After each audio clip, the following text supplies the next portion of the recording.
అందరికీ నమస్తే. ఎట్లున్నారు? అంత మంచిదేనా? నేనైతే మస్తున్నా. మీరు కూడా మంచిగా ఉండాలని దేవుని మనస్ఫూర్తిగా కోరుకుంటూ welcome to our channel Mounika ముచ్చట్లు. ఈరోజు మన వీడియోలో పొద్దుగాల నేను ఏం బ్రేక్ఫాస్ట్ చేసిన, అలాగే మధ్యాహ్నం మా వారికి ఏం లంచ్ చేసినో మీతో షేర్ చేసుకోబోతున్నానండి. ముందుగా ఇక్కడ పొద్దుగాల వాతావరణం చూడండి ఎంత ఆహ్లాదంగా ఉందో. చల్లటి గాలి, పచ్చని చెట్లు, గుడి పక్కనే ఈ పచ్చని వాతావరణం చూస్తుంటే మనసుకు ఒక పాజిటివ్ వైబ్ వస్తుందండి. రోజు స్టార్ట్ అవ్వడానికి ఇది ఒక బెస్ట్ ఫీలింగ్ అనిపిస్తుంది నాకైతే. ఇక ఈ చెట్టు చూడండి ఒకసారి. మనుషులమే ఈ ఎండకు తట్టుకోలేకపోతున్నాం. పాపం ఈ ఎండ తట్టుకోలేక ఇలా వాలిపోయింది. దీన్ని కాయిన్ ప్లాంట్ అంటారండి, తెలియని వాళ్ళ కోసం చెప్తున్నా. పొద్దున్నే నీళ్ళు పోసాను, కానీ సాయంత్రం మార్కెట్కి వెళ్ళి వచ్చి నీళ్ళు పోయడం మర్చిపోయినా. పొద్దుగాల చూసేసరికి ఇలా అయిపోయింది. బాధగా అనిపించింది అసలు. కానీ నాకు ఆశ్చర్యం ఏంటంటే మళ్ళీ పొద్దుగాల నీళ్ళు పోయేగాని కొద్దిసేపటికే మళ్ళీ సెట్ అయిపోయింది. అప్పుడు అమ్మయ్య అనుకున్నా. ఒక వింత ఏంటంటే సూర్యుడు ఎటు తిరిగితే అటే తిరుగుతుందండి ఈ ఆకులు కూడా. నాకు సేమ్ పొద్దుతిరుగుడు పూలు ఎట్లా తిరుగుతాయో అట్లా అనిపించింది నాకైతే. ఇన్ని రోజులు పూలే తిరుగుతాయి అనుకున్నా, ఆకులు కూడా రియాక్ట్ అవుతాయని ఇప్పుడే అనిపించింది నాకైతే. ఇది మనకు ఒక చిన్న మెసేజ్ కూడా ఇచ్చినట్టు అనిపించింది నాకు. ఎంత కష్టం వచ్చినా కాస్త జాగ్రత్త, కాస్త శ్రద్ధ పెడితే మనం మళ్ళీ నిలబడగలుగుతామని చెప్పి ఈ చెట్టు ద్వారా మనం అయితే తెలుసుకోవచ్చు. ఈ కాయిన్ ప్లాంట్ గురించి ఎవరికైనా ఏమైనా తెలిసి ఉంటే చెప్పండి. అసలు ఎందుకు పెట్టుకుంటారు ఇంట్లో, కాయిన్ ప్లాంట్ ఎందుకు ఉండాలి ఇంట్లో అని చెప్పి. కొంతమంది బ్రహ్మి చెట్టు అంటారు, కొంతమంది సరస్వతి చెట్టు అంటారు. అసలు ఈ చెట్టు పేరు ఏందో మీకు ఏమైనా ఐడియా ఉంటే కమెంట్లో చెప్పండి నాకైతే.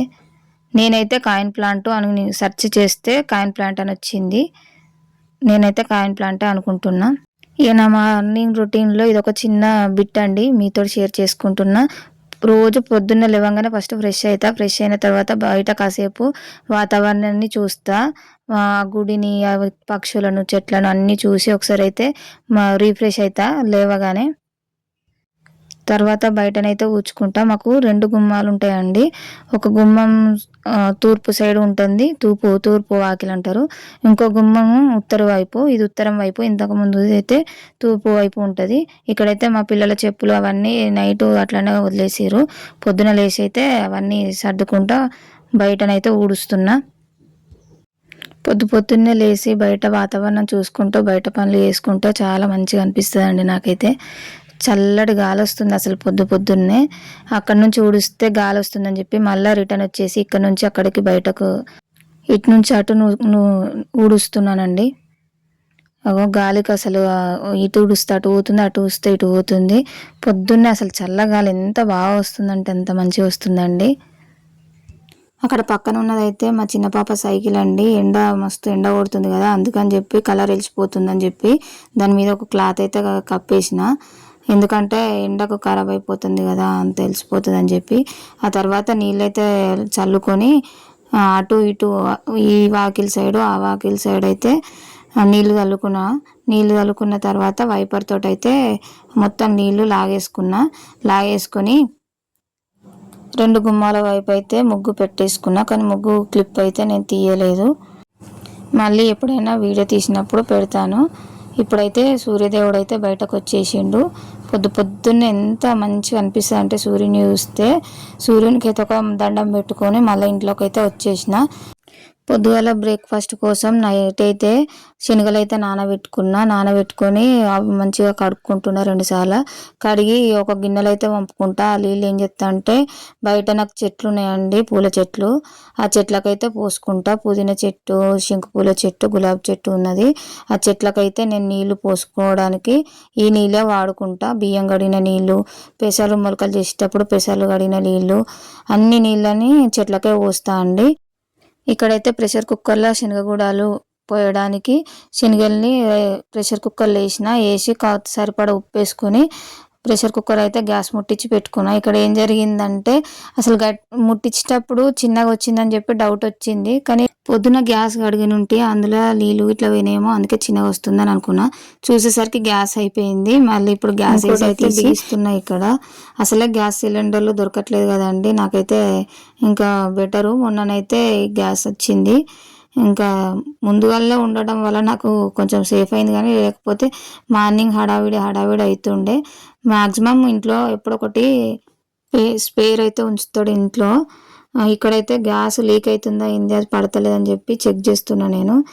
ఇక్కడ ఈ గ్యాస్ బుడ్డి పైన పెడతామని చెప్పి అటు జరుపుతున్నా. ఫస్ట్ ఇది పెడతామని ఆలోచించిన, కాకపోతే మళ్ళీ గ్యాస్ బుక్ చేసినప్పుడు మళ్ళీ తీసి మళ్ళీ ఇది పెట్టుడు కష్టమవుతుందని చెప్పి మళ్ళీ అది పక్కకెట్టేసి ఫస్ట్ నిండు బుడ్డ అయితే లోపలికి నెట్టేసిన.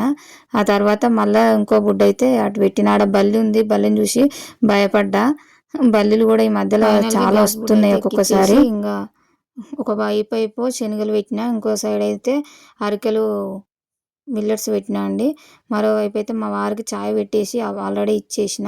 ఇక్కడైతే కాకరకాయ కూర వండుతున్నా. మొన్న మార్కెట్లో ఆకుకూరలు ఎక్కువ తింటామండి మేము. ఆకుకూరలు తెచ్చాను, కాకపోతే అంతకుముందు రోజే ఆకుకూరలలో కంపల్సరీ పప్పు వేస్తేనే బాగుంటుంది, నార్మల్గా వండితే బాగుండదు, లేకపోతే టమాటా వేస్తేనైతే సరిపోదు.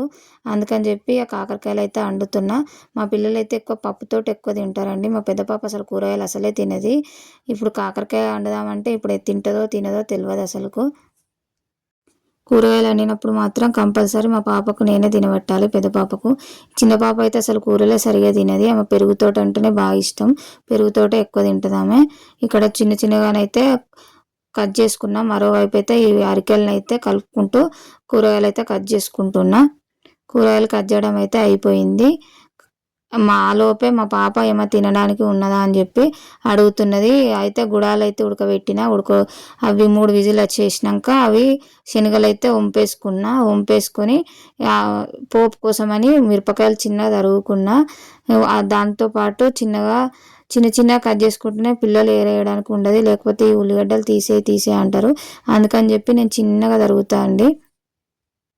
చిన్నగా తరిగేసి కరివేపాకు అవన్నీ రెడీ చేసి పెట్టుకున్న పోపు వేయడానికి. గుడాలను కూడా వంపేసి పెట్టుకున్నా అని చెప్పినా కదండి. అవైతే శనగ గుడాల పోపు కోసం, ఇవైతే కాకరకాయ పులుసు పెట్టడానికి రెడీ చేసి అయితే పెట్టుకున్నా. ఇక్కడ కడాయిలో నూనె పోసుకున్న తర్వాత జీలకర్ర ఆవాలు వేసుకున్నాను. తర్వాత చిన్నగా తరిగిన పచ్చిమిరపకాయలు, 2 ఎండుమిరపకాయలు కూడా వేసుకున్న తర్వాత అవి మంచిగా వేగిన తర్వాత అందులో కొన్ని సన్నగా తరిగిన ఉల్లిగడ్డలు కూడా వేసుకొని కరివేపాకు కూడా కరివేపాకు వేసుకున్న తర్వాత కొద్దిగా పసుపు వేసుకున్నా.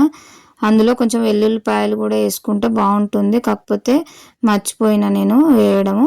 ఆ తర్వాత గుడాలను అయితే వేసి మంచిగా కలుపుకున్నా. అందులో ఒక నిమ్మకాయ చెక్క కూడా పిండుకుంటే పుల్ల బాగుంటుంది. తర్వాత లాస్ట్కి కొత్తిమీర అయితే వేసుకొని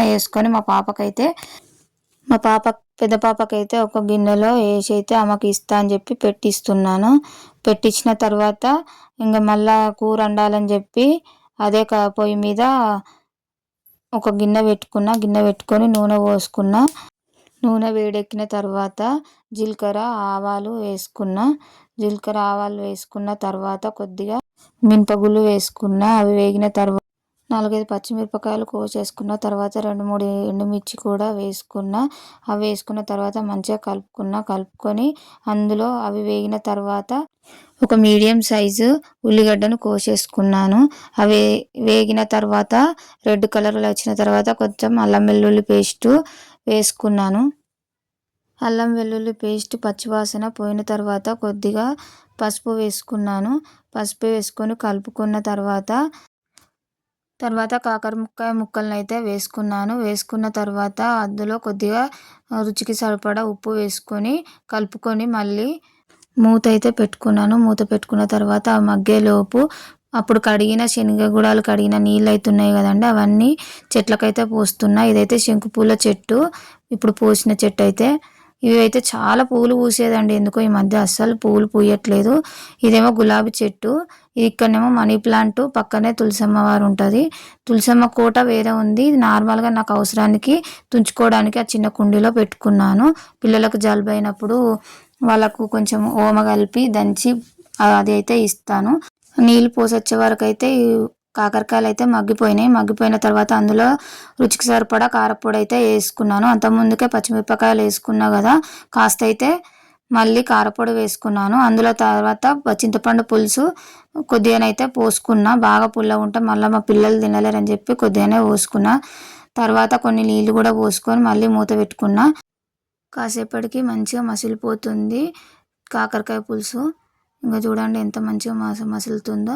చివరగా నూనె పైకి తేలిన తర్వాత కొద్దిగా కొత్తిమీర వేసి, ధనియాల పొడి ఉంటే ధనియాల పొడి కూడా వేసి కలుపుకొని మూత పెట్టుకోవాలి కాసేపు. ధనియాల పొడి క్లిప్పు మిస్ అయింది, అందుకని చెప్పి అది చూపించలేదు. ఇక్కడనైతే మా వారి కోసం అరికలన్నం వండిన కదా, అదైతే లంచ్ బాక్స్కు కట్టేస్తున్నా. ఇక్కడ కాకరకాయ పులుసు అలాగే పెరుగు కూడా పెడతాను రోజు. ఇవైతే కంపల్సరీ ఆయన డైలీ మధ్యాహ్నం లంచ్కు రోజు పెడతాను. చెప్పడం మర్చిపోయిన, శనగగూడాలు అయితే వారానికి ఒక్కసారైనా పిల్లలకు పెట్టండి, పెద్దవాళ్ళు కూడా తినండి. ఎందుకంటే అందులో ప్రోటీన్స్, ఫైబర్స్ మంచిగా ఉంటాయి. అందుకని చెప్పి మా వారైతే ప్రతి వారంలో 1 రోజు 2 రోజులు అయితే కంపల్సరీ శనగగూడాలు పోపిస్తాడు. కాకరకాయ కూడా మన ఆరోగ్యానికి చాలా మంచిది, కానీ చాలామంది తినరు, చేదుగా ఉంటుందని చెప్పి దూరం పెడతారు. కానీ వీటి యొక్క ఉపయోగాలు మాత్రం చాలా ఉంటాయండి. షుగర్ ఉన్న వాళ్ళకైతే ఇది ఒక పెద్ద మెడిసిన్ లాగా పనిచేస్తుందండి. ఈ వీడియో అందరికి నచ్చిందని అనుకుంటున్నాను. నచ్చితే ప్లీజ్ చిన్న లైక్ ఇచ్చిపోండి. అదేవిధంగా మన ఛానల్ని సబ్స్క్రైబ్ చేసుకోండి. Thanks for watching.